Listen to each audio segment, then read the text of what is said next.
Okay, now it's time to run it.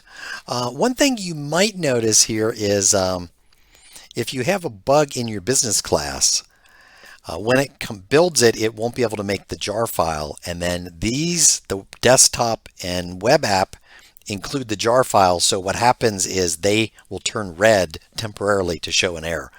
So watch, if I just do a clean, they turn red. That's because there's no Turtle Tracker Business Rules jar file. So if you have a bug when you're writing that, don't panic. Okay, let's wait till everything builds. We'll rebuild the desktop and let's run it. Now, I'm not sure all the different possible latitudes and longitudes. Um, I believe the one that came with this is negative 122.1. I think that's this field. And 37.4. Click the button. Maybe I put those in wrong. And a couple things happen. It prints 16. And here's my URL. To test it, I can actually copy the URL and paste it in a tab and go to view source. And yep, 16 is the correct answer.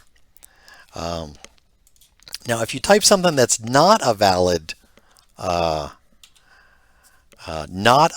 latitude longitude, and I'm not sure what all the valid longitudes are. Let me see if I can just find one here. So I get an error saying null. This is the URL.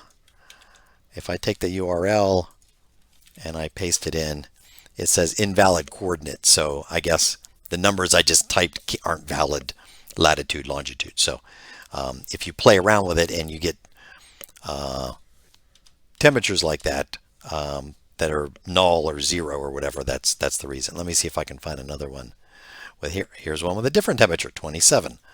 So now we built a little web app or a desktop app that calls a web service to retrieve information. And if I wanted to, I could, put more of the weather information as well, not just temperature.